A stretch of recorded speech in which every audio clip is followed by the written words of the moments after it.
드디어 마지막 강의입니다. 마지막이라는 단어를 쓰기 싫지만 어쨌든 40강까지 왔어요. 그래서 저도 야 어떻게 왔냐 이런 생각이 들 정도로 많이 달려왔습니다. 이게 1년은 넘었는데 정확하게 얼마나 됐는지 기억이 안 나요. 저희가 중간중간 빼먹은 것도 있고 막 해가지고 조금 딜레이 되긴 했는데 처음 시작할 때 저도 이렇게까지 할까 싶었는데 이게 1년이 그렇게 눈 깜짝할 사이에 지나갈 줄은 몰랐습니다. 자, 드디어 이제 우리가 일반 서신까지 하면 이제 성경을 한 권을 다 보시는 거예요. 그리고 나서 이제 이 성경에 대해서 사실은 이 성경이라는 것들이 늘 봐야 돼요. 늘 보셔야 되고 이렇게 본다고 해서 이것들이 다 내 속에 들어오는 건 아니지만 어쨌든 간에 어떤 로드맵은 여러분들이 만드실 수 있을 것 같아요. 자, 그래서 오늘 사도 바울 이제 일반 서신 해가지고 속사람의 변화 해가지고 사도들의 편지 9권 이렇게 되어 있습니다. 자, 그래서 일반 서신은 모두 9권입니다. 그래서 일반 서신은 편지를 쓴 사람에 따라 이름을 붙였습니다. 그래서 예수님의 친동생이었던 야고보, 또 야고보는 야고보를 썼고, 역시 예수님의 친동생이 왜 발음이 안 되죠? 친동생이었던 유다는 유다서를 기록했으며, 베드로는 베드로 전후서를 썼고, 사도 요한은 요한 1, 2, 3서, 그리고 성경의 결론인 계시록을 기록했습니다. 자, 근데 히브리서가 조금 중요해요. 히브리서는 저자가 미상이에요. 근데 사람들 생각에는 이 정도 이런 필력이고 이 정도의 내용을 쓸 사람은 아마 바울일 거다라고 생각은 해요. 근데 바울이 썼다고 정확하게 나오진 않기 때문에 그래서 일단은 여기에 글 쓴 저자는 안 나오지만 일단 히브리서가 굉장히 중요한 성경 중에 하나예요. 그래서 거기만 히브리서만 저자가 정확하지 않다라는 거고, 자, 그래서 오늘 이제 히브리서 내용인데 제가 히브리서를 되게 좋아해요. 성경책 중에. 이걸 왜 중요하냐면 가장 확실해. 뭘 해야 되는지를 가르쳐줘요. 그게 뭐냐? 믿음에 대한 얘기를 해요. 그래서 믿음을 어떻게 믿어야 되는지에 대한 이야기들을 하는데, 히브리서는 구약의 레위기를 예수님의 관점에서 기록한 책입니다. 라고 해서 이제 우리가 이 얘기하기 전에 조금 아셔야 되는 레위기 이야기를 조금 기억을 하셔야 되는데, 레위기가 무슨 책이죠? 레위기. 출애굽기 레위기 할 때 레위기. 무슨 책이죠 그거? 뭘 가르쳐준 책이에요? 제사, 그치? 5대 제사에 대해서 제사법을 가르쳐 줬단 말이에요. 자, 그럼 제사는 뭐였어요? 제사가 뭐예요? 응? 예배예요, 맞아. 예배를 드리는 방법을 가르쳐 준 게 레위기예요.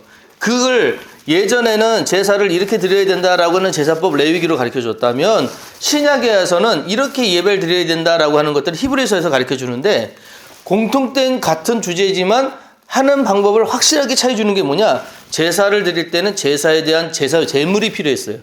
근데 그 제물의 속량 제물이 대신 신약에서는 그 제물이 다 예수님이면 가능해요. 예수님 이름으로. 그러니까 우리가 특별한 제물을 안 가져오셔도 돼요. 그러니까 여러분 요즘 교회 올 때 너무 편하잖아요. 나 교회 올 때 속 끌고 오시는 분이 계세요? 나 2만 원, 나 오늘 양 드려야 돼. 이거 얼마나 편해요. 생각을 해보세요.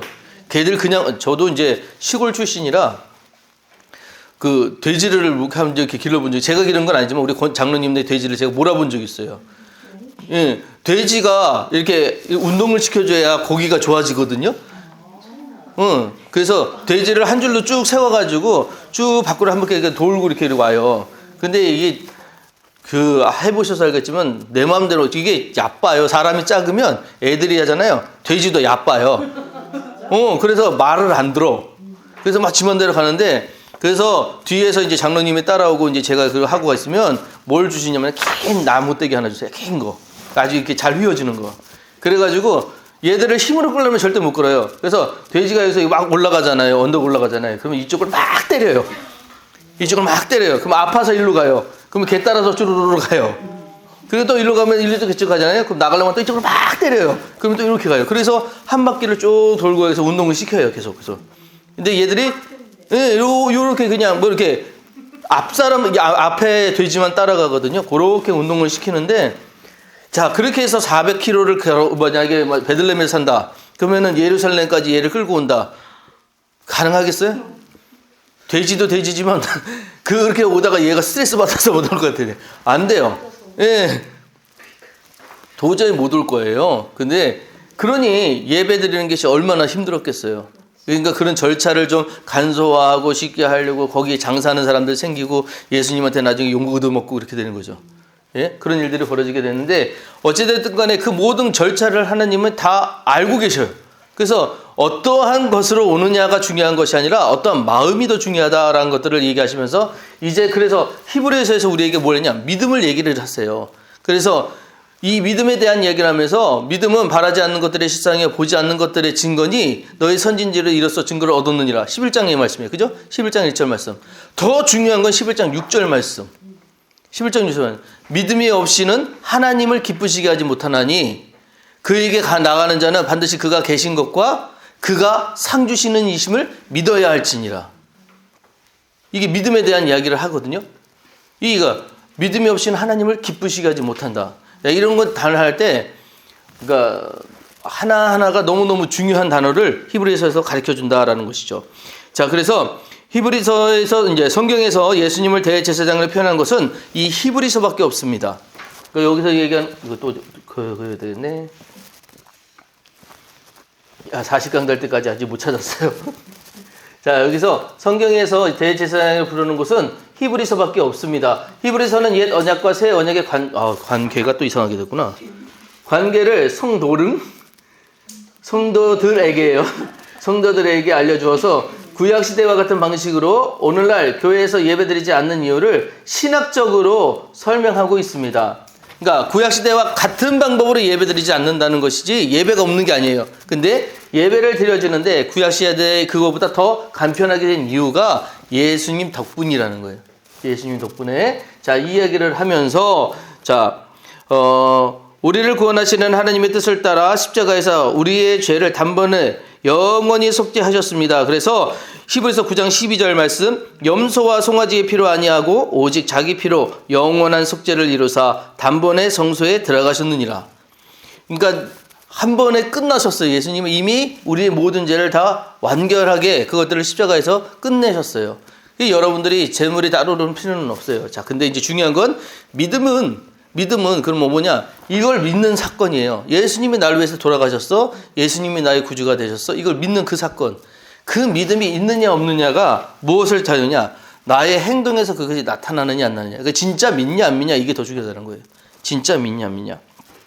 자, 그다음 그 밑에 보면 히브리서에는 선지자, 천사, 모세, 아론 같은 구약 성경에 등장하는 어떤 존재의 사역보다도 예수님의 대속 사역의 우월함을 강조합니다. 새벽에 제가 천사 얘기 드렸는데 혹시 기억나세요? 새벽에 천사는 무슨 대상이라고요? 숭배 대상이라고요? 아니요. 그거 아니에요. 천사는 돕는 석거리예요. 돕는 영. 영적인 존재임에도 불구하고 천사를 숭배하는 건 안 돼요. 왜? 천사는 우리를 도우라고 하나님이 만드신 존재거든요. 근데 이 천사 중에 여러분들이 가장 경계해야 될 천사가 누구냐? 루시퍼예요. 이거는 굉장히 광명한 천사라고 자기를 드러내지만 사실은 속이는 자, 그 거짓의 아비거든요. 왜 그가 그렇게 됐느냐? 그 얘기는 우리 성경에는 나오지 않지만 여러분이 나중에 외경이나 위경을 접하실 일이 있으면 루시퍼의 이 이야기가 나와요. 태초에 하나님한테 대적한 천사 이 루시퍼가 뭘 관장하던 천사였냐? 음악을 관장하던 천사였어요. 음악을 관장하던 천사고 외모가 굉장히 아름다웠대요. 하나님과 견줄 만큼 아름다웠대요. 그래서 자기가 인기가 많아지잖아요. 인기가 많아지니까 내가 나보다 지으신 나보다 그 하나님보다 위에 설 수 있을 거라고 생각을 한 거예요. 그래서 그 당을 짓기 시작을 해요. 자기를 그 따르는 무리를 만들기 시작을 해요. 그래서 하나님한테 대적하려고 하다가 하나님이 그 사건을 아시고 가장 추한 모습으로 모습을 바꾸세요. 가장 추한 모습으로. 그리고 무적행이라는 곳을 만들으시고 거기에 거하게끔 나중에 가게끔 만들어 놓으신 사건들이 이제 뭐 때문에 생겼냐? 교만 때문에 생겼다라는 것들이 있어요. 그래서 우리가 가장 경계해야 되는 어떤 심성들이 있겠지만 가장 경계해야 되는 건 뭐냐? 교만이에요. 교만은 왜 경계해야 되느냐 하면 교만은 죄가 드러나지 않아. 나만 알고 있어. 그리고 자기만 몰라요 또. 다른 사람 다 그 사람 교만한 줄 알아. 혹시 여러분들 보시기에 제가 교만하면 빨리 얘기해 주셔야 돼요. 나만 몰라. 나만 모르는데 다른 사람들은 다 알아요. 그게 교만이야. 그래서 이 교만이 굉장히 무서운 거예요. 자, 그 다음 그래서 천사는 그런 존재다라는 것을 아시고 이 영적인 존재지만 섬길 존재가 아니라는 거. 모세, 아론 이런 것들은 다 뭐냐면 구약에 대표되는 사람들이잖아요. 그 구약에서 제사장의 대표, 또한 이 선지자의 대표, 그런 대표되는 사람들인데 이 사람보다도 예수님이 중요하다라고 했을 땐, 자, 우리 우월성을 따지면 돼요. 이 사람도 중요하지만 이 사람보다 예수님이 중요하다라고 한 건 뭐냐? 이제 이 사람들의 기준보다 여기에 기준에 맞춰야 된다는 게 히브리서의 주제라는 거예요. 근데 왜 이 이야기를 계속 하느냐? 히브리 사람들이 아직도 메시아를 기다려요. 과거의 메시아가 아직 안 오셨다는 거예요. 예수님은 그 왔던 선지자 중에 하나고 그분은 실패했다는 거예요. 왜? 돌아가셨잖아. 그러니까 부활을 안 믿는 거예요. 어제 제가 릴스? 거기 보다 보니까 어떤 목사님이 이러는데 안 믿는 사람한테 예수 믿으라고 하기 힘들잖아요. 예수 믿으라고 하기 힘든데, 근데 이분이 그러는 거예요. 자기가 생각하기에는 이 성경을 갖다가 어떻게 그러면 설명을 하면 되겠느냐? 그러니까 본인은 그러신데요. 그 많은 사람들 중에 그 예수님을 안 믿는다고 하는 사람들 중에 그래도 뭐 누구 처음에 이제 예수 믿게끔 하려고 고백했던 사람들 있잖아요. 그 사람들이 어떻게 살았는가를 한번 보자는 거예요. 그 사람들은 목숨을 걸었다는 거예요. 아니, 어떤 바보가 진짜가 아닌 것에 목숨을 거냐는 거예요. 그 사람들이 다 예수님 믿는다는 말 때문에 죽고 사자밥이 되고 이런 화형을 당하고 이런 일들을 당했잖아요. 그것들을 해서 봐도 그게 진짜가 아니면 누가 목숨을 걸겠냐는 거예요. 그 얘기를 하면서, 그렇지, 그 핏값 위에 세워진 교회, 그리고 그 핏값 위에 세워진 선교가 우리를 지금 하나님 믿게 한 거잖아요. 그죠? 그런 일들을 우리에게 가르쳐준 이런 모든 것들. 자, 중요한 그것들이 예수님의 부활이 있었기 때문에 이분들이 그렇게 증거를 하지, 없었다면 그렇게 증거를 했겠냐는 거예요. 그래서 이 증거를 우리에게 전해주는 이 사건들을 통해 이전도 중요하다, 아론도 중요하고 또 모세도 중요하다, 하지만 그보다 더 중요한 예수님의 사상이 이거다, 그것들을 얘기하기 위해, 강조하기 위하여 이렇게 히브리서가 얘기하고 있다는 것이죠. 자, 그 다음에요. 신약시대의 성도들은 구약시대보다 더 거룩하고 경건하게 살아야 하며 성화되어야 한다고 강조합니다. 자, 이때부터 뭘 얘기하냐? 믿었으면 이제 내가 교인이잖아요. 내가 성도예요. 그럼 이제 뭘 하냐? 행동으로 그게 나와야 된다는 거예요. 좀 죄송한 말씀이지만 믿는 사람들, 제가 예전에 설교할 때 그런 얘기 한 적 있어요. 믿는 사람들은 착해야 된다고. 제가 이 설교하고 집에 가서 아내한테 혼났어요. 이 설교하고. 왜냐하면 집에 갔는데 예성인가 명민인가가 뭘 하다가 장난을 치는가 뭘 하는데 굉장히 저를 거슬리게 했어요. 그래서 제가 얘를 사랑으로 그러면 안 돼, 이래야 되잖아요. 설교도 그렇게 하고 왔으니까. 야단친 거예요, 그 자리에서. 그러니까 아내가 그걸 듣고 나더니 당신은 설교는 그렇게 하면서 왜 당신은 안 하냐고 빡 얘기를 하는데, 저도 그때까지 화가 나다가 그러네? 이렇게 된 거예요. 너무너무 그래서 저 아내한테 미안하다고 그때 사과하고 했는데, 본인이 받았는지 안 받았는지 모르지만 난 사과했어요. 사과를 했는데, 자, 그게 왜 그러냐면 믿는 사람들이요, 우리가 잘 못하는 게 뭐냐면 자기 자세를 잘 몰라요. 내가 그렇게 하고 있는지 몰라. 근데 자기부터 돌아봐야 된다는 얘기예요. 그래서 히브리서 이야기는 그걸 강조하는 거예요. 너 믿었잖아? 그러면 행동도 그렇게 살아야지. 그래서 열매를 굉장히 강조해요. 중요하게 얘기를 해요. 어떻게 살아가느냐, 행동이 열매를 만들어내거든요.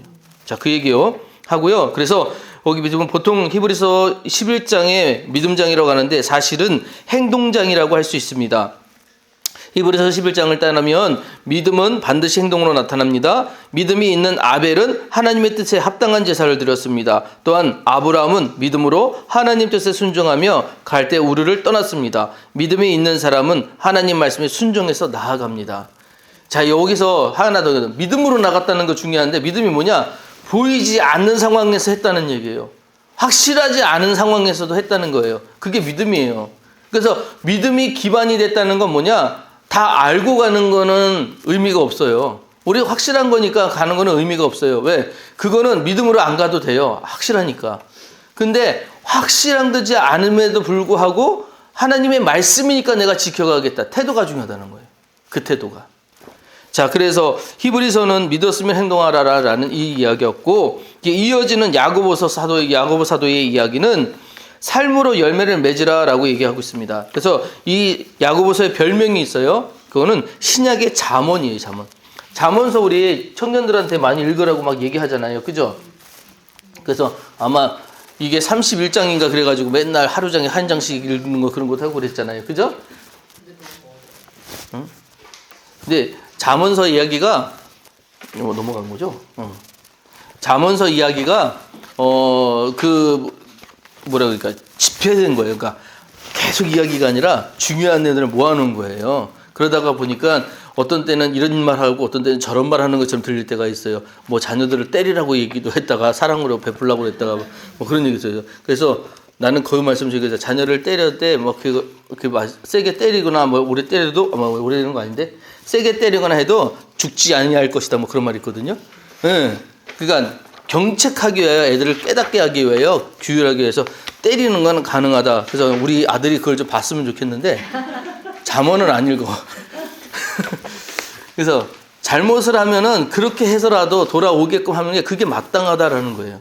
근데 저는 그 사상이 되게 우리한테 중요한 게 뭐냐면 우리가 은혜로 하자라고 하다가 보니까 너무 많은 부분에서 용납하는 것들이 많아요. 죄를 짓는 가운데서도 틀렸다라고 얘기해야 되는 건데 여러분 내가 여기서 이 얘기를 꺼내면 조금 뭐라고 그럴까 어려워하실 수도 있어서 어떻게 할지 모르면 동성애 같은 거 있잖아요. 교회가 동성애를 품어야 되느냐? 저는 아니라고 봐요. 품어야 되는 게 아니에요. 그러니까 동성애를 저지른 그 사람에 대해서는 긍휼히 여겨야 돼요. 당연하죠. 그 사람은 긍휼히 여겨야 되지만 동성애를 인정해서는 안 돼요. 그거는 죄예요. 왜냐? 하나님이 그렇게 안 만드셨는데 왜 그렇게 우리가 인정을 해야 되냐고요.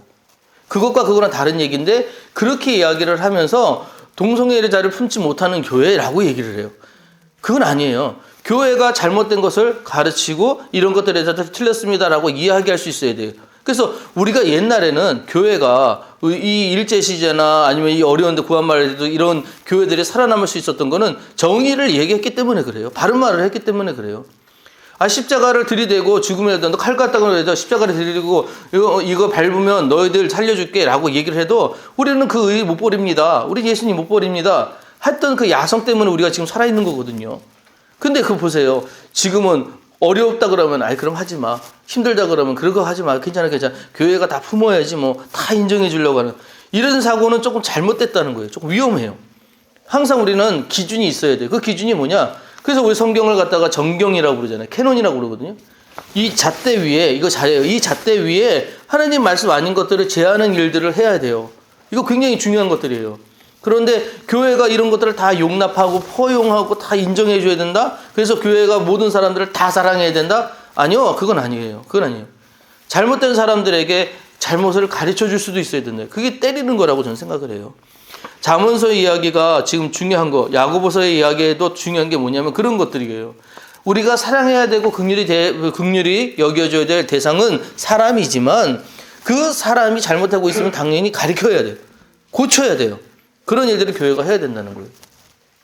요즘 목사님들이 설교에 대해서 되게 걱정들을 많이들 하시더라고요. 그래서 설교가 들으면 인기 있는 설교를 몇 가지 이렇게 뽑아가지고 이렇게 해보면 다 그거래요. 복 받으세요. 잘 되세요. 뭐 이런 얘기들을 많이 하신다고 얘기해요. 그런 사람들은 또 그 사람들이 많이 따른다고 얘기를 해요. 그러면서 이제 안타까워 하시는 게 뭐냐면 교회는 야성이 있었는데 야성을 잃어버렸다는 거예요. 그래서 안 되는 것들에 대해서 지적할 줄 알고 야단칠 줄 알고 예전에 어떤 목사님은 미국 이제 우리나라 아니에요. 미국은 총 쏘는 나라잖아요. 예, 총 쏘는 나라 가지고 강대상이 이렇게 있으면 강대상을 방탄으로 만들었대요 일부러. 왜냐하면 이 목사님이 회개 설교를 이렇게 하잖아요. 그러니까 잘 믿는데 지적하는 거예요. 그러면 이 죄 때문에 참지 못하는 사람들이 총을 쐈대요. 그래가지고 그거 피하느라고 밑에 강대상이 숨을. 근데 그 자세 또 앞에 총 쏜다고 그거 숨는 것도 그렇긴 한데 어쨌든 강대상을 방탄으로 만들었었대요. 그럴 정도로. 근데 그런 설교가 사라지고 있는 거예요 지금. 그래서 저도 좀 어려워요. 이게 다 좋은 설교 하면은 좋죠. 다 듣고 행복하고, 다 잘 사십시오. 그러면 설교 좋은데, 때로는 이걸 안 가르쳐 주면 안 되는 부분들이 있거든요. 방금 동성애 같은 것들이나, 아니면 우리가 예배드리는 태도에 대한 것들이나, 이런 것들은 되게 중요한데, 너무 가볍게 여기는 것들이 많아요. 그래서 그런 것들에 대한 이야기들을 우리가 다시금 한번 옛날에는 어떻게 했고, 지금은 어떻게 했고, 이런 것들을 기준을 삼으려면, 이런 야고보서 같은 말씀들이 되게 중요하다는 거예요. 그래서 야고보도 마찬가지 우리한테 늘 아시는 말씀이지만 뭐냐? 행함을 되게 중요하게 얘기해요. 행함을.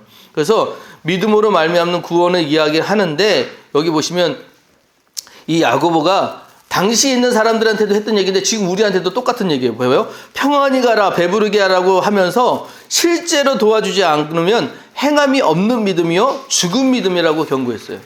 그죠? 지금도 아유 그냥 잘 살면 돼. 아유 평안히 해. 근데 실제적인 도움을 주지를 못하는 거예요. 도움을 주지 못하는 게 아니라 주지 않는 거예요. 왜? 내가 그거 하면 불편해지고 내게 손해가 되니까. 교회는요 공동체잖아요. 내가 없는 것들을 내가 있는 거를 남의 없는 것들에게 채워주는 역할들이 초대교회가 했다고 했잖아요. 그죠? 그렇게 해서 형성된 교회의 그 공동체가 굉장히 끈끈해지었거든요. 굉장히 하나가 잘 됐거든요. 근데 지금은 내가 불편하는 걸 조금도 안 하려고 그래요. 헌신하는 길에 안 하려고 그래.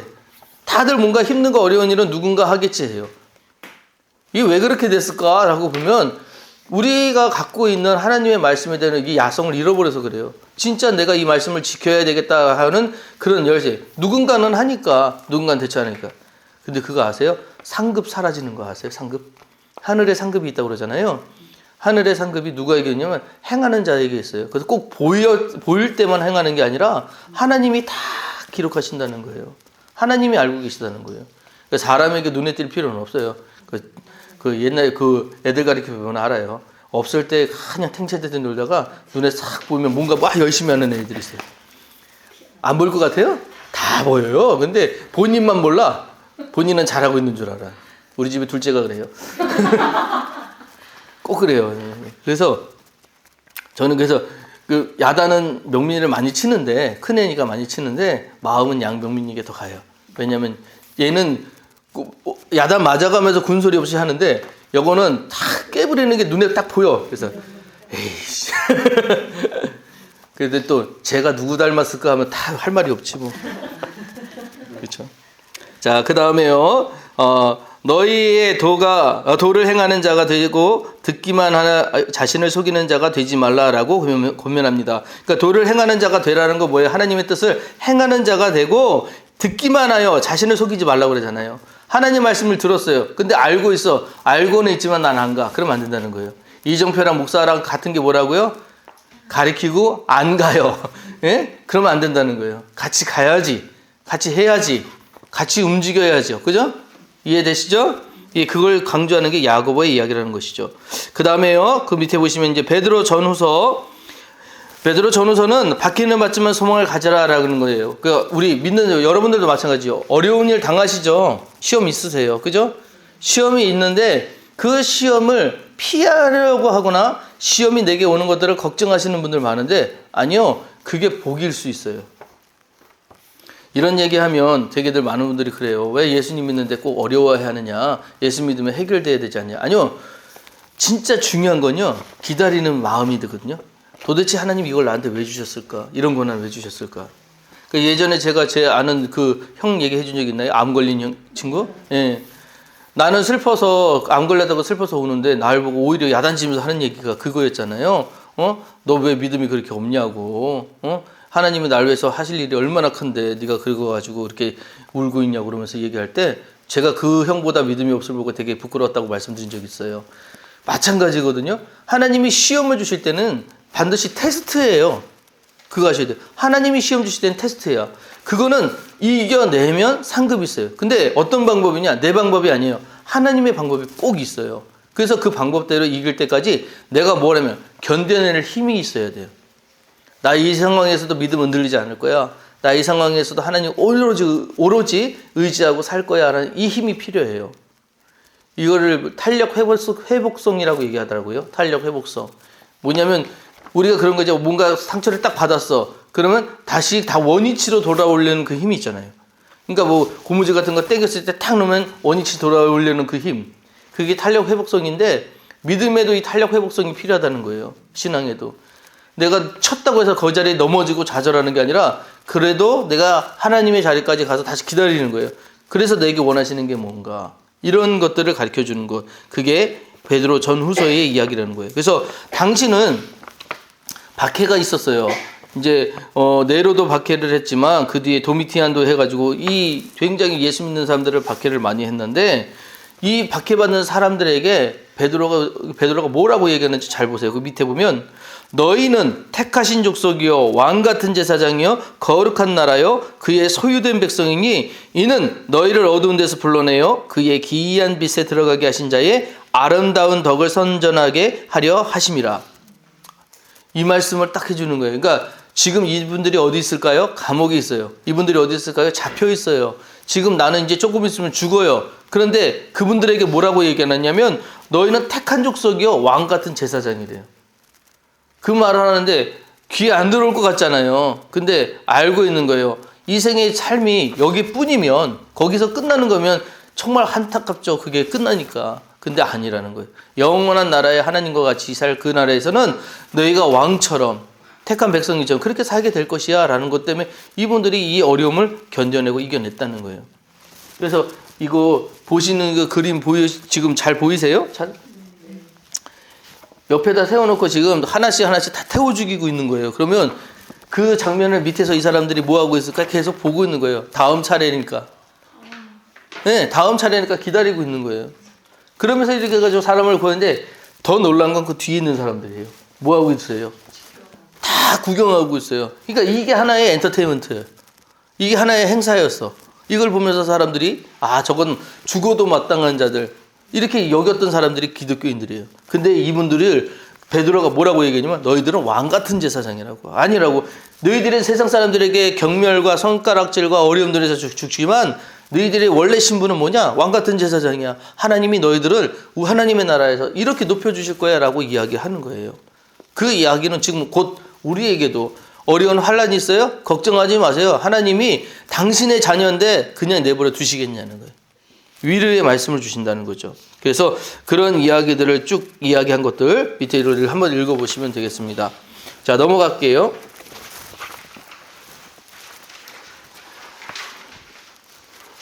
자, 그 다음에 그 맨 위에 보시면 만약 목회자가 가정에 문제가 생기면 교회 전체 기도에 문제가 발생할 수 있음을 깨닫게 합니다. 그 앞에 안 읽어서 그러는데 앞에가 뭐냐면 부부 사이가 나쁘면 기도의 응답이 막힐 수도 있습니다 라고 합니다.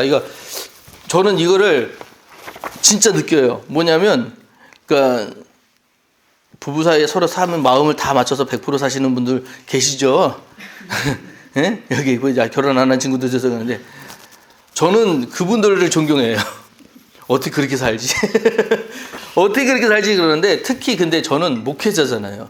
그러니까 사람들 앞에 나와서 하나님의 말씀을 전하는 사람이다 보니까 이게 집에 조금만 있으면 이게 설교가 안 돼요. 집에 뭔가가 있으면 설교가 안 돼. 그래서 제가 제일 조심하는 날이 토요일이거든요. 예, 토요일 날을 되게 조심해요. 그래서 잘 하는데 꼭 건드는 날이 토요일이야. 그래서 참자 하려다가 탁 터지는 게 또 토요일이면은 그날 그래서 제가 만약에 제 감정을 다스리지 못하고 그 사람과 어느 언쟁을 높였다 그러면 다음날 와가지고 어서 오세요 이게 돼요? 가식이죠. 완전 그때부터 가식이 되잖아요. 그런 저를 발견할 때 저는 인정이 되겠습니까? 안 돼요. 그래서 어떻게든 토요일 날은 당신이 왕입니다. 당신 말 다 옳습니다. 이러고 살아요. 예. 근데 이게 사실 믿는 우리 가정들 가운데서 이런 자세가 좀 필요하더라고요. 저 사람 말이 틀렸어. 근데 틀린 거라서 집이 지옥 되는 것보다 인정해주고 그냥 집이 천국 만드는 게 낫겠더라고요. 그렇다고 해서 아주 안 좋은 일인데 완전히 틀렸는데 맞다고 하면 그렇잖아요. 어제 이거 얘기하지 마세요. 어제 참 어이가 없는 일이 있어서 여기 컷하면 돼요. 어이가 없는 일이 있어서 주머니에 돈을 넣어놨는데 이게 같이 빨아진 거예요. 그럼 돈이 이렇게 젖었잖아요. 그래가지고 돈을 젖었다고 해서 누구 돈이야 어쩌고 저쩌고 하다가 설레다가 이제 주인을 찾았어. 그거까지는 좋아요. 근데 이제 자기가 돈을 말리겠다고 이 드라이기를 좀 꺼내라 해서 예성아 드라이기 좀 꽂아놔 해가지고 예성기가 얼마나 말 잘 들어요. 꽂아놨어요. 그리고 나서 왔단 말이에요. 근데 조금 지나고 갔더니 아니 누가 여기다 드라이기를 꽂아놨어 이러는 거예요. 그래서 내가 밖에서 듣고 있다가 하이가 어이가 없어가지고 저기요 당신이 그 돈 말린다고 예성이한테 꽂아놓으라고 그랬잖아요. 갑자기 맞다 이러고 막 그러는 거예요. 그래서 저 사람이 요즘에 가물가물하는 게 왜 저러지 라고 했는데 화를 내는 거죠. 본인도 이제 그때부터 미안한 거야. 갑자기 이게 순한 양이 되고 뭐 그래요. 자꾸 말 잘 듣고 그러는데 그런 마음이요 조금만 생각해봐도 되는 거잖아요. 이거 내가 왜 했지? 이렇게 하면 됐지? 근데 그거보다도 누가 했을 거라, 누가 틀렸을 거라 라고 생각하는 것 때문에 그런 거거든요. 제가 솔직하게 그 말 때 좀 미안했던 게 그거예요. 아, 내가 그렇게 만들어 놨구나. 내가 항상 뭔가 지적을 하나 보다. 그 사람을 지적을 하니까 저 사람도 자꾸 지적을 하고 애들한테도 지적을 하고 이렇게 하나 보다 라고 생각이 들어서 어제 좀 마음이 미안했는데, 그게 근데 우리 믿는 사람들한테 되게 중요한 태도가 그거예요. 내가 틀리면 틀렸다는 얘기하는 것보다 왜 내가 틀렸지? 상대방이 왜 이렇게 나한테 했지? 다 남 탓하거든요. 이게 시작을 해요. 근데 결국 돌아서 내가 저기 해야 되잖아요. 그러면 그때부터 부끄러워져가지고 자꾸 피하려고 그래. 그걸 해결하려고 하지 않고. 그래서 처음 우리가 베드로 이야기를 듣고 잘 기억하시는 건 뭐냐? 왕 같은 제사장은요, 책임지는 사람이에요. 왕 같은 제사장은 어떤 문제든지 간에 감당하는 사람이에요. 지금 죽음의 자리에서 누구에게 대신해가지고 이거 해라는 사람이 아니거든요. 그래서 그런 사람들은 당당해야 되고 세상에 단단해야 되고 담담해야 돼요. 그 마음 가지고 살아가야 돼요. 그런데 결국 계속 남 탓하거든요. 왜 예수님이 비교하지 말라고, 비판하지 말라고 그렇게 얘기를 하셨는가? 기억을 하셔야 돼요. 비교할수록 내가 더 초라해져요. 그거 하셔야 돼요. 내가 더 저래요. 제가 지난주에 그거 했죠? SNS 얘기하면서 말씀드린 적 있죠? 어떤 목사님이 그 했잖아요. 지금 50대 분이 글 쓴 거 중에서 요즘 20대가 왜 우리 50대보다 더 어렵게 사는가라고 얘기하면서, 왜 어려우냐면 자꾸 비교하기 때문에. 그래서 SNS를 끊어라. 그러니까 이 SNS에 올리는 게 슬프고 힘들다고 자기 일상 올리지 않잖아요. 좋고 화려한 것만 올리잖아요. 그 사람에 비하면 난 되게 못 사는 것 같아. 그래서 늘 마음이 무거워, 힘들어. 그러면 안 된다는 거예요. 진짜 안 그럴 수도 있잖아요. 우리 일상은요, 늘 이거잖아요. 그렇잖아요. 그걸 인정하고 살아가는 거예요. 대신 그렇게 살아가는 가운데 여러분 아시면 어렵잖아요. 우리는 중보해 주잖아요. 기도해 주잖아요. 그걸 이겨가는 우리의 모습들이 더 아름다운 거거든요. 그래, 나는 이렇게 모여서 기도하고 말씀 나누고 이러는 자들이 얼마나 귀한지 몰라요. 목이 메네. 귀한지 몰라요. 진짜로.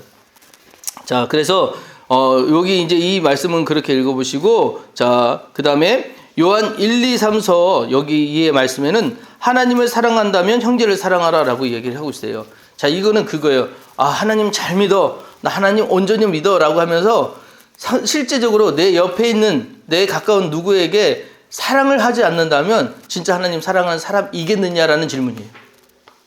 이해되세요? 지금 제 말 이해되세요? 하나님 사랑한다면서요. 제가 제일 어려워하시는 분들이 중에 하나가 또 그런 분들이에요. 교회에서 기도 그렇게 열심히 하세요. 기도 참 열심히 하시고 잘하세요. 근데 뭐만 있으면 교회 일이 없어. 그분들이 함께 하질 않아. 그리고 힘든 일에는 없고 어려운 일들은 그분들이 없어. 그리고 난 기도했대요. 예전에 안철수 씨가, 지금 안철수 씨라고 하는데, 그분이 그 방구석 독립투사 얘기한 거 혹시 들어보셨어요? 그게 뭐냐면은 이제 1945년 우리 8월 15일 날 독립을 했잖아요. 근데 그 전까지는 밖에 나가서 대한독립 만세하면 잡혀가고 죽고 그랬잖아요. 그러니까 밖에 나가면 잡혀가니까 방에 누워가지고 이불 뒤집어 쓰고 대한독립 만세 했다는 거예요. 그리고 나서 해방이 돼서 이제 사람들이 이제 나가서 대한독립 만세 하니까, 아, 나도 대한독립 만세 했다고. 그게 방구석 독립투사예요. 근데 무슨 얘기인지 이해되시잖아요? 딱 봐도? 나 혼자 했다는 거예요. 나 혼자 그렇게 드러냈다는 거예요. 근데 그게 무슨 의미가 있어? 실제적으로 사람들과 어울려서 그 사람들과 나눠서 그런 일들을 함께 도모하지 않았다면 그런 게 무슨 의미가 있냐는 거예요. 그래, 내가 그런 이야기를 나누고 도모하고 함께 할 사람들이 누구예요? 내 형제들이잖아요. 그 형제들을 사랑하지 않는데, 그 형제들을 섬기지 않는데 그런 말이 무슨 의미가 있냐는 거예요. 그런 것들이. 그래서 하나님과 나의 관계가 아무리 좋다고 해도 그 사랑이 다른 자들에게 표출되지 않는다면 그거는 반쪽짜리일 수도 있다. 진짜가 아닐 수도 있다. 너무 심하게 이야기하면. 그걸 그렇게 기억을 하셔야 돼요. 그래서 12제자 중에서 이 가장 사랑했던 제자가 베드로라는데 이견이 없을 것입니다. 하지만 베드로를 주님이 사랑하시는 말을 제일 많이 했고, 예수님은 부활하신 뒤에 친히 베드로의 사랑을 확인하셨습니다. 반면 12제자 중에 예수님의 사랑을 제일 많이 받은 자라고 자신이라고 자랑하고 다닌 자도는 사도 요한입니다. 그래서 자기가 성경에 있는 요한복음에 사랑받는 자, 사랑받는 제자, 그게 누구냐? 요한 자신이거든요. 그리고 실제로 저는 요한 사도를 갖다가 계속해서 제가 공부를 하면서 좀 이분에게서 다시 보게 되는 게 뭐냐면 제일 오래 사셨잖아요. 제일 오래 살다가 보니까 1세기 동안에 있었던 모든 변혁을 다 보고 돌아가셨거든요. 그 안에 교회가 어떻게 태동이 됐고 그 교회가 어떻게 형성이 되고 어떻게 자라나고 이것들이 어떻게 퍼져나가는지를 다 보시고 그리고 나서 그 눈을 통해서 주님이 요한 계시록을 보여주신 거예요. 그래서 이제 네가 알고 있는 그 지식의 이 계시록의 말씀을 풀어놔 해가지고 계시록을 주신 거예요.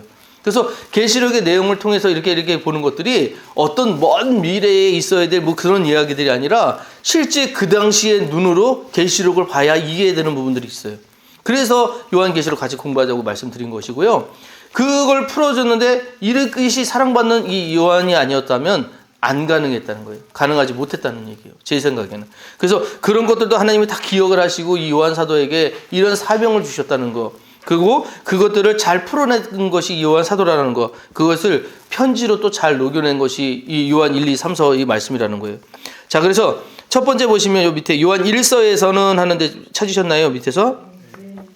요한 1서에서는 진짜와 가짜 성도 구분하는 세 가지 기준에 대해서 얘기를 하는데 첫째는 주님이 십자가에 죽으시고 부활하심으로 우리 죄를 사해 주시는 걸 믿는 거예요. 그러니까 예수님이 우리 죄를 사해 주신 거예요. 우리가 우리 능력으로 노력으로 된 것이 아니에요. 자, 그럼 여러분 이걸 잘 기억하세요. 우리의 의로 하나님 앞에 갈 수 있어요, 없어요? 말은 그렇게 하시는데 열심히 하시죠. 내가 이렇게 하면 될 것 같다고. 먼저 뭐부터 하셔야 되느냐 하면 예수님을 통하지 않으면 안 되는 걸 인정을 하셔야 돼요. 예, 그거부터 인정을 하셔야 돼요. 그리고 둘째, 형제를 사랑하는 거예요. 그런 사람들. 나 하나님만 섬길 거야. 하나님한테만 잘할 거야. 관계는 늘 얼그러져 있어. 늘 자기 혼자 있어. 그거 안 된다는 거예요. 저는 제일 부러운 사람들이 성격 2인 사람, 성격 2인 사람이죠. 예.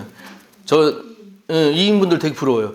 아이인 저는 2라는 사람하고 같이 있으면 사실은 기빨려요. 힘들어요. 그러니까 죄송해요. 저 권사님하고 하면 되는 게 아니라 굉장히 기빨려요. 근데 그게 되게 저한테 도움이 되는지 몰랐어요. 그게 되게 도움이 되는지 몰랐어요. 가만히 놔두잖아요. 한없이 가만히 있거든요. 그래서 저는 처음부터 끝까지 가만히 있어도 돼요. 그래서 제일 마음에 안 드는 게 우리 아내가 어디 휴양지나 이런 데 가면은 자꾸 나가재요. 왜 나가냐고. 휴양지 가면 가만히 있어야지. 거기서 쉬러 갔잖아요. 그럼 쉬어야지. 간 김에 어디 가야 되는데 간 김에 왜 가냐고. 간 김에 뭘 봐야 되는 뭘 보냐고. 그래서 갔다 오라고 그러면은 내가 운전을 맡아줘라 그러면서 뭐라고 얘기하는데 그러니까 저는 계속 가만히 놔두면 가만히 있을 수 있어요. 그래서 누군가 밀어주지 않으면 안 해요. 누군가 이렇게 뭔가 터치가 없으면 안 해요. 그래서 제가 이거 처음 시작할 때도 엄청 고민했던 게 뭐냐 1강 시작하면 40강까지 어쨌든 가야 되잖아요. 고민 엄청 했어요. 이거 시작을 할까 말까 하다가 그래도 내가 뭔가라도 교회에서 도움이 돼야 되겠다 싶어서 하나 던졌는데 여기까지 왔잖아요. 너무 감사한 게 그러니까 여러분들이 밀어주지 않았으면 여기까지 못 왔어요. 만약에 우리가 시작했을 때 그거 목사님 그거 뭐 어려워요 안 해요 이래가지고 여기 모이신 분들이 없었으면 이거 못 왔어요. 제 성격에는 그럼 그만하지요 하고 끝냈을 거예요. 그랬을 거예요. 오히려. 근데 안 그렇게 된 거 뭐냐 그런 부분들이 있었기 때문에 하는데 제가 부족한 부분들을 이가 이렇게 밀어주시고 이런 분들이 그래서 이가 부러운데 이인분들한테 또 저 같은 분들이 필요해요. 왠지 아세요? 이분들이 한없이 높아지더라고요. 그 이영진가? 나 그거 보면서 그 사람 보면서 와 이렇게 된 거예요. 어떻게 저런 분이 있지? 그러고 소리도 소리지고 막 가만히 못 있잖아. 텐션을 그래요. 그 옆에 그 여자 누구야? 은진가 하는 그런 이런 그런 사람들 없으면 이게 무슨 한참 가겠구나 싶더라고요. 막 얘기를 하는데 자기 생각도 많고 이것들이 계속 퍼지는데 상상력도 풍부해가지고 계속 커지더라고요. 그래서 어제 그거 보다가 중간에 껐어요. 제가 힘들어서. 지금 뭐 하다가 그거 보다가 껐어요. 그죠? 그런데 그러니까 이런 분들은 그런 분들이 필요하고 또 이런 분들은 이런 분들이 필요하고 이것들이 어울려지는 거 그걸 형제랑 연합하지 않고 어떻게 알아요? 무슨 얘기인지 이해되시죠? 우리가 서로 나눠보지 않으면 그거 모르는데 발전은요 그때 일어나요. 서로 모자라는 것을 서로 알아가는 그 시점에서 발전이 시작이 돼요. 그래서 형제를 사랑하지 않으면 절대 몰라요. 사랑해보지 않으면 사랑받는 거 몰라요. 아는 분이 부모님이 오랫동안, 그러니까 부모님이 아주 어릴 때 돌아가셨어요. 그래서 고모 손에서 오래 자라셨어요. 그러다 보니까 이분이 결혼을 하셨는데 뭘 못하느냐? 사랑을 못해요. 그러니까 뭐가 부족한지 모르는 거야. 근데 늘 아내가 외로운 거야. 무슨 얘기인지 이해되시나요? 예.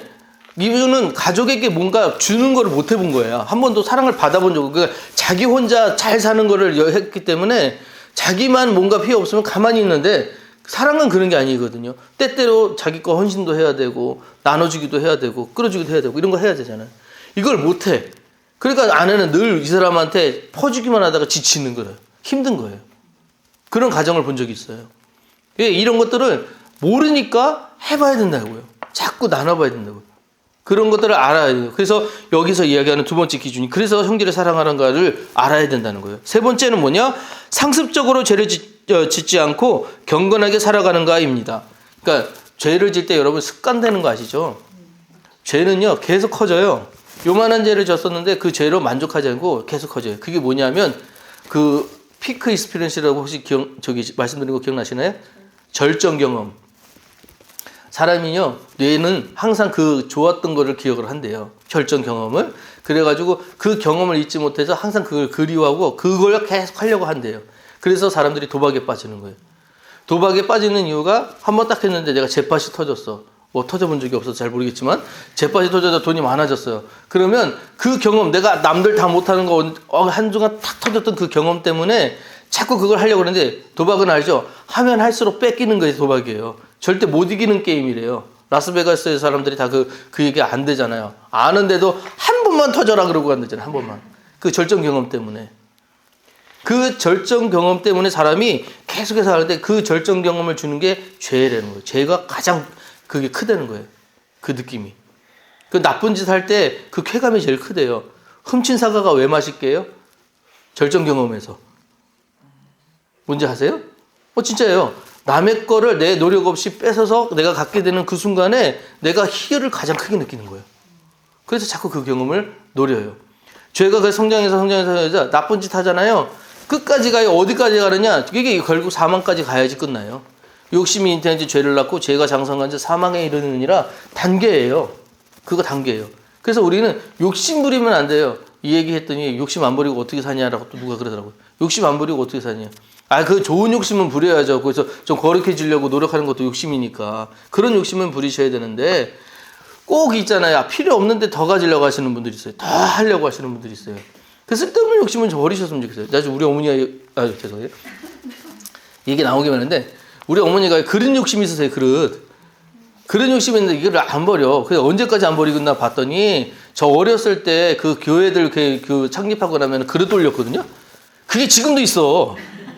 지금 제 나이가 몇인데 그 어릴 때 봤던 그게 있어. 왜 안 쓰시냐고 그랬더니 아까워서 못 쓰셨대. 우리 말에 좋은 말 있잖아요. 아끼다 못 된다고. 그거 못 써. 이제 지금 꺼내봐야 누가 써요. 그거 못 쓴다니까요. 근데 재워놔 챙겨놔. 왜 그래요? 왜 그렇게 된다니까요. 그러니까 자꾸 우리는요 이거 생각도 삶도 이런 것들을 성경대로만 살면 아무 문제 없어요. 근데 안 그래. 성경에서 자꾸 벗어나서 내 욕심과 내 좋은 것들로 채우려고 하니까 문제가 된다는 거예요. 그래서 상습적으로 죄를 진다는 건 습관이거든요. 습관부터 우리가 잘 지어야 돼요. 좋은 습관은 매일 하셔야 돼요. 내가 뭐 하루에 한 번씩 내가 성경 구절을 외운다. 하루에 한 번씩 내가 1시간씩 기도를 한다. 이게 얼마나 좋은 습관이에요. 그죠? 고기는 끄떡이시는데 하기는 좀 아니 얼마나 좋아요. 날마다 저렇게 나가는 거예요. 그래서 솔직한 말로 어제보다 오늘 덜 죄지면 돼요. 그게 돼요. 어제보다 오늘 더 짓고 오늘보다 내일 더 짓고. 그래서 우리 성화의 과정으로 가는 거잖아요. 우리가 언제 항상 결과만 보고 갑니까? 결과대로도 가지도 못해요. 우리 아직은. 자라나다 보면 언젠가 되어 있는 것이죠. 그렇게 살아가는 것이죠. 이제 이것들을 강조한 것이 바로 요한 1서 마음이라는 거예요. 그래서 사도 요한은 요한 1서에서 주님의 말씀을 지키는 것이 주님 안에 거하는 삶이라고 거듭 강조합니다.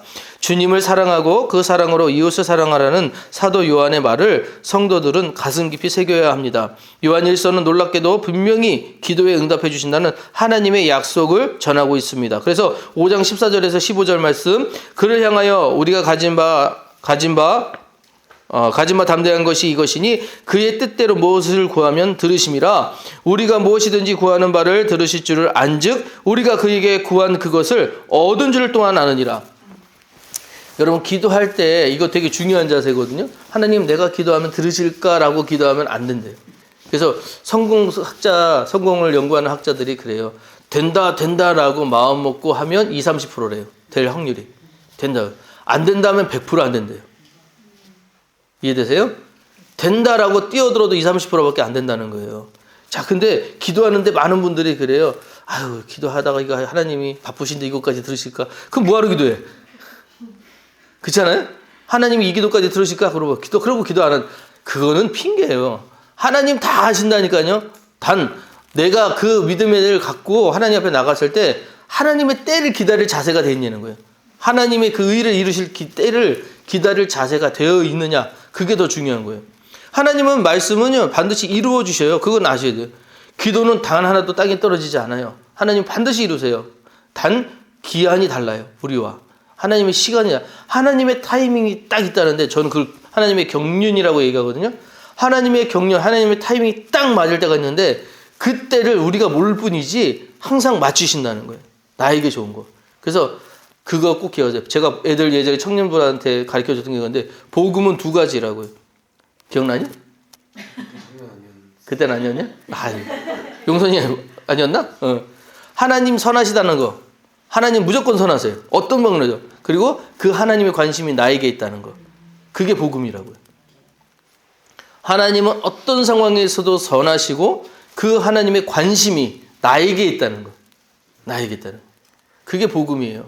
그걸 믿는 자들은 세상에서 그 복음 받은 자로서 아는 자로서 당당하게 살아가면 되는 거예요. 자, 그 다음에요.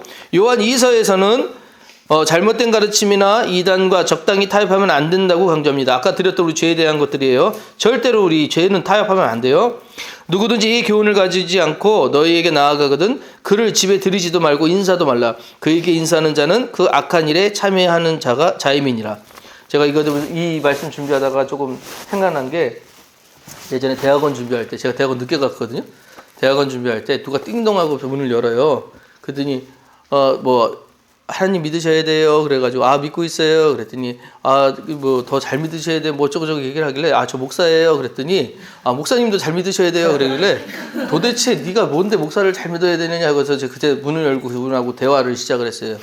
그래서 여호와의 증인이셨는데 와가지고 이제 그래서 저랑 붙은 거예요. 이제 이분이 막 얘기를 해가지고 자기가 가지고 있는 이제 말씀들 성경책 얘기를 하면서 이런 얘기를 하면서 해서 제가 이제 저도 이제 그때 이기고 싶었나 봐. 니케아 공회까지 얘기를 하면서 이제 정경화 작업부터 얘기해서 네가 가지고 있는 성경이 왜 틀렸는지에 대해서 조목조목 제가 설명을 해줬어요. 그러니까 이분도 처음에는 얘기를 하다가 제가 그래도 공부를 했잖아요. 성경 공부를 한 사람이니까 막 이런 성경에 대해서 오류를 막 얘기를 하길래 그 오류는 이래서 된 거야. 그래서 그 반박을 계속 했거든요. 그러니까 이분이 계속 얘기를 하시다가 딴 사람 데리고 오겠다고 갔어요. 그래서 저는 오라고 감사하다고 알겠다고 그래서 기다리고 있는데 안 오더라고. 그리고 도망갔어요. 그래 나는 이겼다고 서시로 그렇게 해서 내가 이 사람을 내가 어쨌든 간에 이겼다고 을주라고 있는데 나중에 이제 생각드는 게 뭐냐면 그분을 좀 사랑하고 이해했으면 어떨까. 그래도 그분도 잘못 지금 들어가 있는 거잖아요. 그러니까 왜 꼭 이기려고 했지? 그래서 저도 그거 들어봤는데 이런 것들은 이렇게 저희는 이렇게 이해합니다라고 했으면 그분도 당신들의 성경이 이래? 그러면 우리 것도 이러면 틀릴 수도 있겠네? 라는 생각을 조금이라도 하지 않았을까? 왜 나는 꼭 이기려고 했지라는 것 때문에 좀 되게 부끄럽더라고요, 나중에. 저도 이제 신천지들이 이렇게 설문조사 많이 하거든요. 근데 처음 설문조사 받았을 때는 신천지는 아니까 그걸 되게 막 단호하게 좀 쌀쌀맞게 대했어요. 그러고 나서 집에 오면서 생각이 아니지 이 사람들은 다 국률한 마음을 맞아요. 가졌어야 되는데 내가 또 조금 이런 생각이 들고 저도 그 마음이었어요. 그래서 나중에서 그랬는데 다시 안 오더라고요. 오면은 진짜 잘해주려고 그랬는데 안 오시더라고요. 그래서 그게 뭐냐면 잘못된 가르침을 가는 자는 집에 들이면 안 돼. 이건 뭐냐면 받아들이면 안 된다는 얘기지. 그 집에 들어오는 것한테 막으면 안 된다. 그런 건 아닌데 어쨌든 간에 내가 이 사람들의 그 합리에 뭐가 잘 됐고 잘못된 것을 알려면 먼저 여러분 이 성경 공부 굉장히 중요한 거예요. 내 것을 알아야 돼요. 내가 알아야 반박을 해요. 그래서 그런 것들 반박하는 건 중요하지만 이거를 막 내가 갖고 있는 게 맞아, 너 틀려 해서 넌 그래서 틀려라고 하고 가르쳐서는 안 된다는 거예요. 그런 태도는, 그런 강압적인 태도, 그거는 안 좋다는 얘기예요. 자, 그 다음에 요한 3서 이야기에서 보면 3서는 살아계신 하나님이 성도의 영혼에 잘됨과 같이 범사에 잘되고 건강하기를 축복하심을 약속합니다. 그래서 이 말씀 요한 3서 1장 2절 말씀 제가 올해 우리 그 속기 신방할 때 이 말씀을 계속 나눴거든요.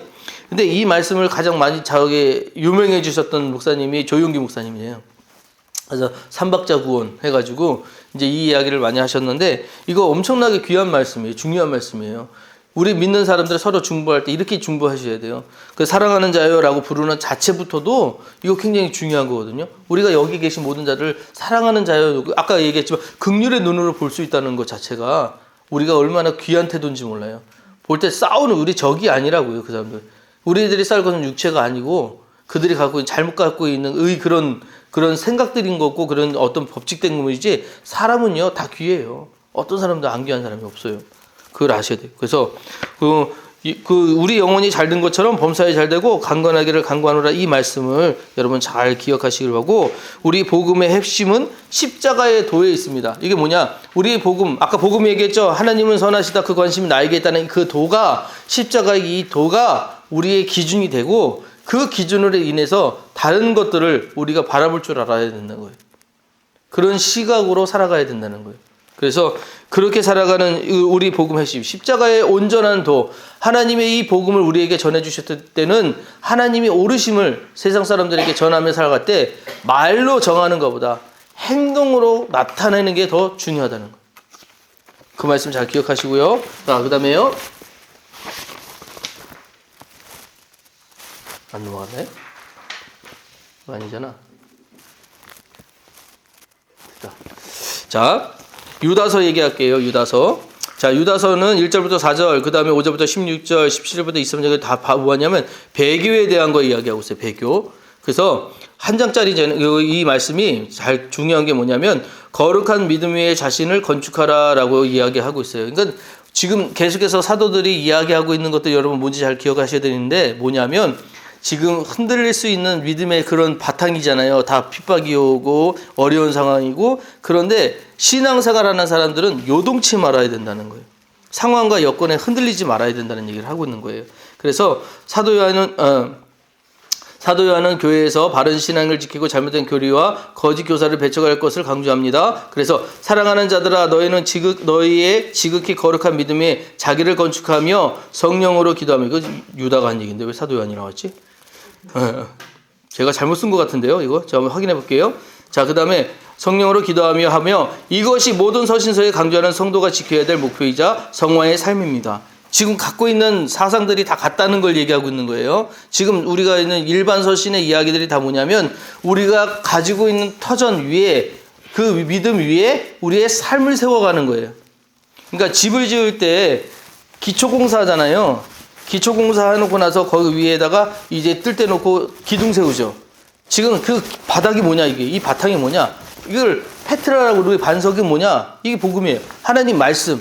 예수님 말씀 위에 교회가 세워지는 거고 그 위에 세우는 행위를 누가 하는 거냐? 지금 우리가 하는 거예요. 그래서 어떤 기둥으로 세워지고 그 위에 무엇이 덮여지느냐에 따라서 교회가 달라지는 거예요. 그거 굉장히 지금 중요한 이야기를 하고 있는 거예요. 그래서 여기 이것이 모든 서신서에 강조하는 성도가 지켜야 될 목표이자 뭐라고요? 성화의 삶이라고요. 우리 날마다 이 성화의 삶에 대해서 너무 쉽게 생각하시는데 절대로 성화의 삶을 사는 사람들은 거짓된 것들과 동요해서는 안 돼요. 같이 맞으면 안 돼요. 누가 참이냐 거짓이냐 그걸 따지고 살라는 것이 아니라 그러니까 그런 거예요. 율법을 주셨을 때 율법을 주신 이유가 뭐냐? 거짓과 잘못된 것을 가려내기 위해서 율법의 의리로는 절대로 하나님한테 못 간다고 그랬잖아요. 잘못된 것을 가르기는 하지만 그 율법을 통해서 우리가 뭘 해야 되냐? 결국은 하나님의 사랑 의로 내가 그 안에 잘 서 있냐? 율법은 자신을 위해 지키는 거고요. 자신에게는 율법적이어야 되고 다른 사람들에게는 긍휼을 가져야 되는 거예요. 자신에게는 뭐 하라고요? 율법적이어야 된다고요. 더 철저하게 된다고요. 그러니까 하나님 보시기에 지난주에 그랬죠. 저희는 메도디스트라고요. 그죠? 우리는 규칙주의자들이에요. 그러니까 하나님이 주신 어떤 그 법칙에 대해서는 안 벗어나기 위해서 노력해야 되는 게 우리의 삶의 태도예요. 그게 감리교회이냐. 근데 다른 사람들한테도 우리가 감리교회니까 이렇게 지켜야 돼. 그게 아니라는 거예요. 다른 사람들한테는 긍휼, 포용할 수 있는 사람들. 그게 우리여야 된다는 거예요. 자, 그래서 그런 이야기를 잘 기억하시고, 마지막에 이제 요한계시록의 이야기를 할 건데요. 요한계시록은 도미티아누스 황제의 그리스도인의 박해가 절정에 달했을 때 연로한 사도 바울은 밤모섬에서 유배 생활을 했습니다. 그때 성령님이 사도 요한에게 계시를 보여주셨고 사도 요한은 그것을 기록해서 아시아에 있는 7교회에 보냅니다. 이게 저는 그래서 이 상황을 한번 생각을 해봤어요. 사도 요한이 어떻게 했을까? 지금 노년이니까 나이가 90세가 넘었으니까 얼마나 힘드셨을 거예요. 그죠? 근데 지금 동굴에 앉아 있는 거예요. 거기 섬에 밤모섬 나중에 가보시면 알겠지만 여행 가셔서 한번 나중에 기회가 되면 가보시면 알겠죠. 그게 좋은 땅이 아니라 그냥 굴 파는 거예요. 굴 파는 거. 굴 파는데 앉아가지고 지금 뭐 하고 있느냐. 그냥 바깥에 이렇게 쳐다보고 있고 그 안에 쳐다보고 그거밖에 못 해요. 그런 공간이야. 그 안에서 가만히 이제 자기 묵상하고 있었겠죠. 그래도 하나님 말씀을 기억하고 있었겠죠. 그때 갑자기 저쪽에서 나팔 소리가 들렸다는 거예요. 저기서 나팔 소리가 빠바바바 이게 무슨 소린가 하고 눈을 돌려보니 그곳에서 이제 그 왕의 행차하는 예수님이 이렇게 내려오시는 그 모습을 보게 된 거예요. 그리고 나서 7교회에 편지하는 그 모습들을 이제 그것들을 보면서 너는 이 말씀을 기록하라라는 얘기를 듣게 돼요. 그래서 그때 이제 사도 요한이 그 이야기들을 전해가지고 이제 우리에게 오게 된 건데, 이때 중요한 것이 있어요. 뭐냐면 3가지 일이 있어요. 내가 본 거하고 어제 있는 일하고 장차 될 일. 자, 내가 본 거는 언제예요? 예? 내가 본 거 언제예요? 시제로 보면. 내가 과거죠. 그죠? 이제 있는 일은요? 지금. 그 다음에 장차 될 일은? 미래. 여러분, 이거 되게 중요한 말이거든요. 하나님은 공간과 시간 제약이 없으시다고 그러죠. 그래서 무소부재 하나님이라고 그러죠. 그죠? 그럼 하나님한테 지금 있는 우리의 이 시간이 의미가 있을까요? 무슨 하나님한테도 이 시간이 뭔가 이렇게 대단한 무슨 그런 이펙트가 있을까요? 하나님은요, 우리를 볼 때 3차원으로 보이신대요. 그래서 우리의 아주 어릴 때부터 죽는 그 순간까지가 한 번에 보이신대요. 그래서 얘가 딱 보면 어떻게 살아갈지를 다 아시는 분이 우리 하나님이야. 이 개념을 여러분 잘 아셔야 되는 게 뭐냐면, 지금의 나는 죄를 안 졌어. 지금의 나는 죄를 안 졌지만 그 인생을 볼 때 하나님은 그 인생이 어떻게 살아갈지를 다 아시는 분이에요. 그래서 예수님이요, 누가요? 갑자기 생각이 안 나. 유다 있잖아. 가룟 유다를 볼 때 긍휼한 마음이 느꼈는데 왜 그랬느냐? 그 순간에 걔가 그 돈 손은 그런 걸 가지고 그러신 게 아니라 가룟 유다를 보는 순간 예수님은 다 아신 거예요. 그 인생이 어떻게 흘러갈지를 아신 거예요. 그래서 네가 할 일을 하라라고 말씀하셨을 때 굉장히 슬프게 들리는 거예요. 그때. 그러니까 가룟 유다가 지금 예수님 엄청 사랑했거든요. 지금은. 그때 당시는 엄청 좋아했고 따라가지고 그래서 제자가 된 거예요. 근데 결국 그 손에 자기가 파실 걸 예수님이 아시잖아. 그러니까 예수님 그걸 한 번에 보이시는 분이셨던 거예요. 그러니까 하나님은 우리의 시간을 넘어서시는 분이신 거예요. 그러다 보니까 그 시각으로 지금 요한계시록을 보고 있어요. 그 여러분들이 나중에 보시면 뭘 하셔야 되냐면 요한계시록은 과거도 아니고요, 현재도 아니고 미래도 아니에요. 시간을 통틀어서 어느 순간에 어느 시점이 아니라 이게 흘러가는 시간성에 있는 이야기가 아니라 의미의 시간들이 계속 얘기해요. 그 순간순간이 의미예요. 그래서 그 이야기를 하다 보니까 사람들이 혼란이 오는 거야. 그러니까 막 이단들이 이걸 잘 사용하기 좋은 거는 이게 이거다라고 풀어주면 사람들 시원하잖아. 그렇잖아요. 이렇게 얘기해주면 그게 풀어져요. 그리고 노스트라다무스가 예전에 그랬잖아요. 막 예언하고는 그거 맞고 그러고 그렇죠. 그러면은 그 사람 대단한 것 같고, 예언은요 어쩌다가 하나 맞추면은 그냥 그 사람이 대단한 것 같지만 그거밖에 모르는 사람이면 어떻게 할 거예요? 그거 잘 하셔야 돼요. 그건 하나님의 말씀은요 왜 진리냐면, 진리는 과거나 지금이나 미래나 변하지 않는 게 진리거든요. 그래서 하나님 말씀은 그래서 우리가 진리를 알기 때문에 받아들이는 거지. 예언을 우리가 안 받아들이는 뭐냐면, 그거는 얘는 과거에는 들렸어. 현재 그것이 일어날 수 있지만 미래도 그러느냐? 그렇지 않다는 거예요. 그렇지 않아요. 말씀이 우리에게 이루어지는 그 순간순간마다 받아들이는 사람들이 다를 수도 있고 역할들이 다를 수도 있어요.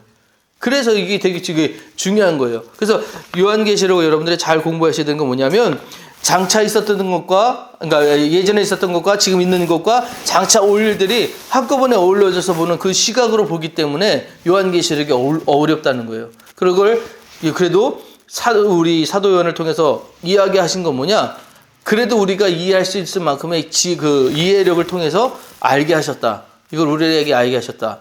이거는 하나님 우리가 그 말씀을 따라 살 수 있게끔 인도해 주셨다라는 아주 귀한 그런 어떤 표본이 되는 아주 중요한 내용이 되는 아주 중요한 내용이에요. 그 이야기라는 거예요. 그래서 우리의 시작이 누구고 우리의 중간이 누구고 우리의 나중이 누군지를 여러분 아시는 것, 그것이 요한계시록의 내용이다. 그래서 우리 그 요한계시록의 결론이 뭐로 나는지, 결론이 우린 그리스도의 뭐가 돼요? 우리 뭐로 끝나요? 그리스도의 우리가 뭐예요? 신부라고 그러니까 남자이죠. 그리스도의 신부라고 그러잖아요. 그러니까 남자한테 신부라고 하니까 좀 이상하긴 하죠. 근데 신부가 뭐냐면 신랑의 가장 친밀한 존재라는 거예요. 그죠? 이런 얘기하면 우리 집 아닌데요 또 그럴까봐. 신랑의 가장 친밀한 존재는 신부예요. 신부. 예. 그래서 교회가 그리스도의 신부가 되는 거고, 또한 우리가 그리스도의 신부가 되는 게, 그리스도의 신부라고 하는 예수님과 가장 친밀한 존재, 피로 엮이지는 못했어요. 어떤 혈육으로 맺기지는 못했어요. 하나, 우리는 가장 가까운 존재가 된다는 거예요. 그래서 우리가 가장 화려한 모습으로 하나님 앞에 나갈 때까지 우리의 그 의의가 이제 자라나서 성장해서 성화의 그 끝에 그리스도의 장성한 분량까지 자라나야 된다는 것까지가 요한계시록의 내용이다라고 하는 것이죠. 자, 여기까지 하고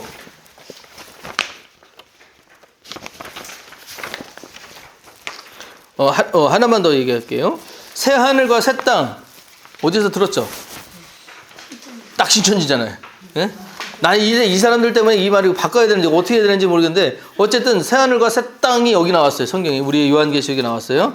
새하늘과 새 땅이 언제 오느냐, 언제 이것이 이루어지느냐, 그건 하나님만 아세요. 하나님만 아시는 일이야. 근데 이때 결론이 뭐냐, 저기 보면 66권의 결론입니다 하고 나서, 또 내가 새 하늘과 새 땅을 보니 처음 하늘과 처음 땅이 없어졌고 바다도 다시 있지 않더라. 또 내가 보면 거룩한 성 새 예루살렘이 하나님께로부터 하늘에서 내려오니 그 예비한 것이 신부가 남편을 위하여 단장한 것 같더라 라고 해서 끝나게 돼요. 결국 그래서 우리가 천상에 가서 마지막에 하게 되는 행위가 뭔지 아세요? 예배예요. 거기 보면은 24장로들하고 이제 천군 천사들이 계속해서 뭐냐면 할렐루야 할렐루야 계속 하나님을 높이는 얘기를 해요. 그게 뭐예요? 예배의 모습이거든요. 그것만 우리가 평생이 뭐야? 영원통을 하게 되게 되는 것이 하늘인데, 그 나라, 그 아름다운 그 나라에 우리가 마지막으로 가게 되기 전까지 지금에 있는 모든 과정들이 그 나라를 위한 준비라는 걸 기억을 하셔야 돼요. 그 나라를 위한 준비. 그러니까 천국 가기 위한 여러분 준비가 필요해요. 그러니까 이런 생각을 한번 해보시면 좋겠어요. 영원이라는 시간을 긴 줄로 표현할 수 있다고 그러면 어쨌든 간에 흘러갈 거 아니에요. 안 끝났으니까 계속 흘러갈 거란 말이에요. 그 여러분들이 인생이 이 가운데 얼마나 돼요? 표시도 안 나요. 그죠? 딱 찍고 가는 거예요. 그 100년의 인생이 그렇게 길지 않은 시간을 우리한테 뭐라면 수명이라고 주셨어요. 그걸 수명이라고 주셨어요. 그 왜 그랬을까 한번 생각해 보세요. 영원이라는 시간을 살 수 있는 인간을 굳이 이 땅에 보내서 점을 찍어서 갈 수밖에 없는 요 작은 시간들을 할애해서 이 땅에 우리를 보내신 이유가 뭘까? 맞아요. 소풍이요. 하나님 입장에서 소풍 보낸 거야. 가서 잘 배워와. 인상을 어떻게 하면 잘 배워. 뭘 배우느냐? 하나님 앞에 나가서 영원히 예배 드릴 건데, 예배 드리는 모습을 배워와. 어떻게 섬겨야 되는지를 배워와. 믿음 생활을 어떻게 해야 되는지를 배워와. 그걸 위해서 우리 세상에 보내신 거예요. 그래서 고난이 두렵지 않은 거예요. 고난 끝에 우리는 어쨌든 영원한 세계에 들어갈 거니까. 그래도 어려움 끝에 우리가 회복되고 나아짐들이 있으니까요. 예? 그런 것들을 통해 하나님이 우리에게 주시는 복이 더 크다는 것들을 알게 하시기 위해서 이 땅에 보내셨다는 것까지를 기억하는 게 우리가 갖고 있는 성경이라는 거. 아시겠죠? 질문 있으실까요?